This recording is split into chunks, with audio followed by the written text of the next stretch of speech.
এই শাবান মাসে প্রিয় নবী সাল্লাল্লাহু আলাইহি ওয়াসাল্লামের একটা আমল আছে, বলবো আপনাদেরকে ইনশাআল্লাহ, কিন্তু আমলটা করার চেষ্টা করতে হবে। এই প্রমিস, এই ওয়াদা আমার সাথে আগে আসতে হবে। কারা কারা চেষ্টা করবেন বলেন, হাত তোলেন দেখি। আল্লাহ আমাদের সব ভাইকে আমলের তৌফিক দান করুন। আল্লাহ। ভাইরা আমার, আমলটা হলো, আম্মা জান আয়েশা রাদিয়াল্লাহু তাআলা আনহা বলেছেন, মা রাআইতু রাসূলুল্লাহি সাল্লাল্লাহু আলাইহি ওয়াসাল্লাম ইসতাকমালা সিয়ামা শাহরিন কাত্তু ইল্লা রমাদান। আমি নবীজিকে পুরো মাস, শুরু থেকে শেষ পর্যন্ত গোটা মাস রোজা রাখতে দেখেছি একবার, শুধু বছরে একবার, সেটা হলো রমজান মাসে। আর রমজানের পরে পুরো মাস না, তবে মাসের বেশিরভাগ দিন রোজা রেখেছেন তিনি, এটা দেখেছি শুধুমাত্র শাবান মাস। কোন মাসে ভাই? শাবান মাস।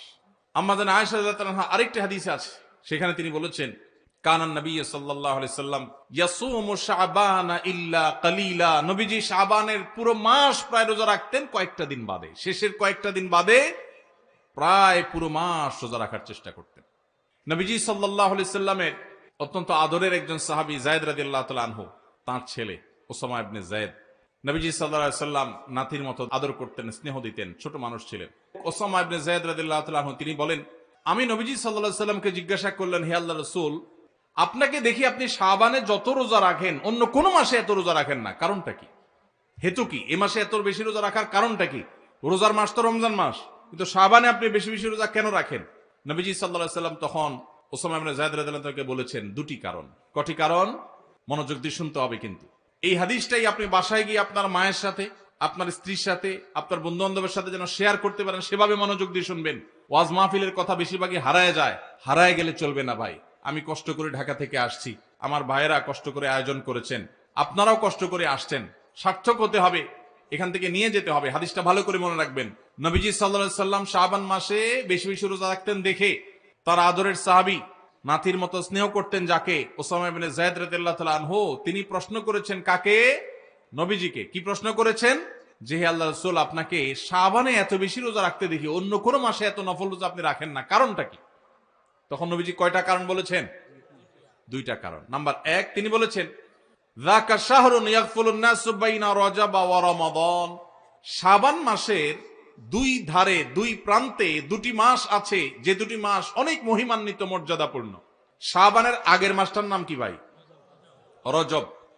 এই রজব মাসটা মহিমান্বিত কোন কারণে? মেরাজের কথা বলছেন। রজব মাসটা কেন মর্যাদাপূর্ণ, কেন এর মর্যাদা বেশি?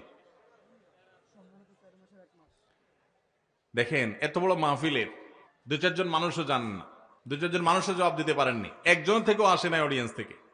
স্টেজ থেকে এক ভাই বলেছেন, দেখুন, রজব মাসের মর্যাদার কারণ হলো সম্মানিত 4টি মাস আছে। কোরআনে আল্লাহ তাআলা সূরা তাওবায় একাধিকবার এ সম্পর্কে আলোকপাত করেছেন। আল্লাহ বলেছেন, ইন্না ইদ্দাতাশ শুহুরি ইনদাল্লাহি 12 শাহরান ফি কিতাবিল্লাহি ইয়াওমা খালাকাস সামাওয়াতি ওয়াল আরদ মিনহা আরবাআতুন হুরুম। বছরে 12টি মাসের মধ্যে 4টি মাস আছে সম্মানিত, মর্যাদাপূর্ণ। আল্লাহ এগুলোকে সম্মান দিয়েছেন, বিশেষ মর্যাদার মাস।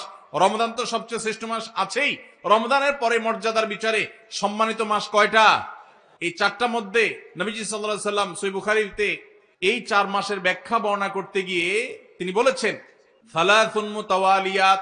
এই 4টার মধ্যে 3টা হলো ধারাবাহিক, জিলকদ, জিলহজ, মুহররম, আর চতুর্থ মাসটা হলো ওয়া রজব মুদর আল্লাযী বাইনা জুমাদা শাবান, এই যে রজব মাসটা।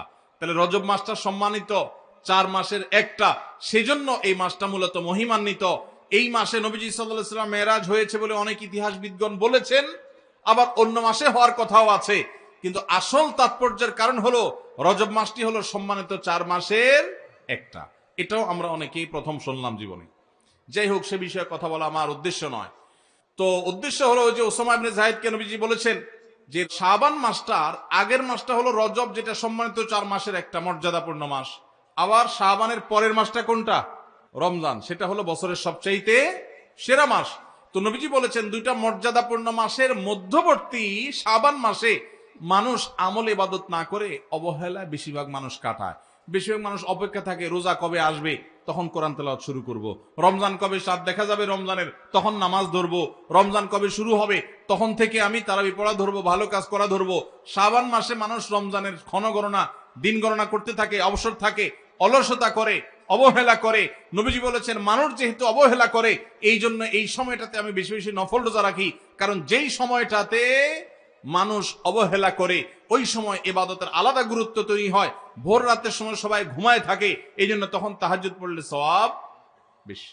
হুজুরের সবাই সালাম দেয়, রিকশাওয়ালা বেচারারা কেউ সালাম দেয় না। আপনি যা রিকশাওয়ালাদেরকে আসসালামু আলাইকুম বললেন কেন? কারণ তারা অবহেলিত, তাদেরকে মানুষ সালাম দেয় না। তাহলে তাদেরকে সালাম দিলে, হুজুরের সালাম দিলে যে সওয়াব হতো তার চেয়ে সওয়াব বেশি হবে, কারণ অবহেলিত, এদেরকে কেউ সালাম দিচ্ছে না। একজন গরিব মানুষ, একজন অভাবী মানুষ, সিএনজি চালক, তার গাড়িতে উঠছেন, মুসলমান হলে তার আচরণ হবে উঠে বসেই আসসালামু আলাইকুম বলবে। চেষ্টা করা যাবে না ইনশাআল্লাহ? শাবান মাসে মানুষ অবহেলিত থাকে, সেজন্য এই মাসে আমলের গুরুত্ব বেশি। অতএব যেই কাজটা মানুষ অবহেলিত করে, গাড়িতে উঠার পর চালককে সালাম দিবেন আসসালামু আলাইকুম করে। যে মালিক গাড়িতে উঠে বসে চালককে সালাম দিতে পারেন, সেই মালিকের মধ্যে অহংকার নাই ইনশাআল্লাহ, তিনি বিনয়ী মানুষ। আল্লাহ আমাদের সব ভাইদেরকে বিনয়ী হওয়ার তৌফিক দান করুন। দ্বিতীয় কারণ তিনি বলেছেন কেন তিনি এই মাসে বেশি রোজা রাখেন, ওই যে ওসামা ইবনে যায়েদ রাদিয়াল্লাহু আনহু দুইটা কারণ বলেছেন। এর মধ্যে একটা হলো শাবান মাসটাতে মানুষ আমল ইবাদত একটু কম করে, কারণ রমজান আসবে আসবে বলে অপেক্ষা করে, সেজন্য তিনি এই মাসে বেশি বেশি আমল করেন, কারণ অবহেলার টাইমের আমলের গুরুত্ব একটু বেশি। দ্বিতীয় কারণ হলো তিনি বলেছেন ওয়া হুয়া শাহরুন তুরফাউ ফীহিল আমালু ইলা রাব্বিল আলামিন, শাবান মাসে বান্দার আমলনামা আল্লাহর কাছে উপস্থাপন করা হয়, ফেরেশতারা রিপোর্ট জমা দেয়।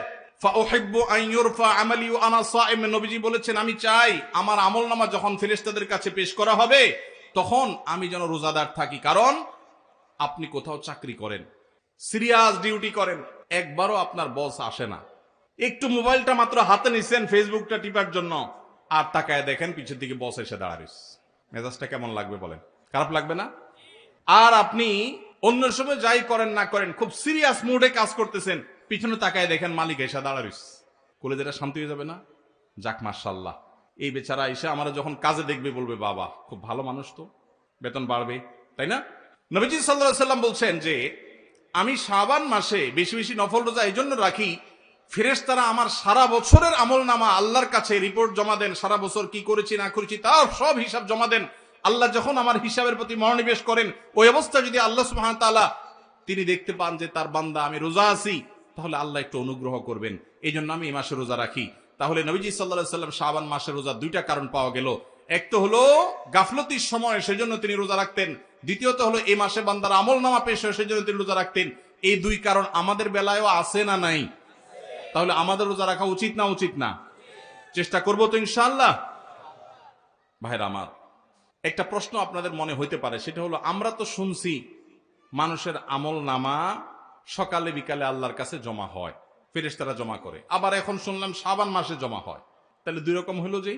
এর উত্তর হলো আল্লাহ রাব্বুল আলামিনের কাছে আল্লাহর ফেরেশতারা মানুষের আমলনামাকে তিন ধাপে, তিন স্তরে, তিনটা লেয়ারে, তিনটা সময়ে আলাদা আলাদা ভাবে উপস্থাপন করে।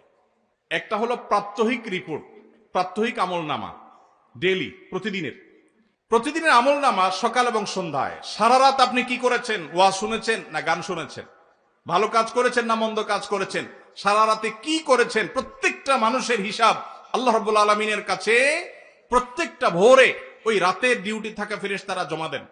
আবার সারাদিন আমরা যা করি না করি, সন্ধ্যায় সারাদিনের ডিউটিতে রত ফেরেশতারা আল্লাহর কাছে জমা দেন। তাহলে বান্দার আমলনামা, বান্দার রিপোর্ট জমা দেওয়া হয়, একটা হলো প্রাত্যহিক, প্রতিদিন, সেটা কখন? সকাল এবং সন্ধ্যা। বান্দার আমলনামা জমা দেওয়া হয় আরেকটা লেয়ারে, সেটা হলো প্রত্যেক সপ্তাহে 2 দিন, সোমবার এবং বৃহস্পতিবার। নবীজি সাল্লাল্লাহু আলাইহি ওয়াসাল্লাম যেন সোমবার বৃহস্পতিবার রোজা রাখতেন, কারণ সোমবার এবং বৃহস্পতিবার বান্দার আমলনামা ফেরেশতারা আল্লাহর কাছে পেশ করেন। তাহলে একটা হলো ডেইলি আমলনামা পেশ, সেটা সকাল সন্ধ্যা, একটা হলো সাপ্তাহিক আমলনামা পেশ, সেটা হলো সোম বৃহস্পতি, আরেকটা হলো বার্ষিক রিপোর্ট পেশ, সেটা কখন? শাবান মাস। বিভিন্ন অফিসে যারা চাকরি করেন মাসের হিসাব দেওয়া লাগে একরকম, ডেইলির হিসাব দেওয়া লাগে আরেক রকম, বার্ষিক রিপোর্ট দেওয়া লাগে আরেক রকম, আছে না নাই? ঠিক একইভাবে আল্লাহ রাব্বুল আলামিনের কাছে আমাদের আমলনামা পেশ করা হয়। ভাইরা আমার, সেজন্য এই রিপোর্ট জমা দেওয়ার সময়গুলোতে বান্দা বিশেষভাবে আমলে মনোযোগী হবে। এই জন্য আল্লাহ তাআলা বলেছেন কোরআনে কারীমে ওয়াসাব্বিহুহু বুকরাতাও ওয়া আসীলা, সকাল সন্ধ্যা আল্লাহর তাসবিহ পেশ করো। নবীজি সাল্লাল্লাহু আলাইহি ওয়াসাল্লাম সকাল সন্ধ্যা বিশেষ তাসবিহ পেশ করতেন, জিকির আজকার করতেন, দোয়া করতেন, আমল করতেন, কারণ এই যে আমল জমা দেওয়া হয়। আবার সোমবার বৃহস্পতিবার রোজা রাখতেন, কারণ আমলনামা জমা দেওয়া হয়। আবার শাবান মাসে বেশি রোজা রাখতেন, কারণ আমলনামা জমা দেওয়া হয়। তাহলে আমল নামা জমা দেওয়ার 3টা লেয়ার আছে, মনে থাকবে তো ইনশাআল্লাহ।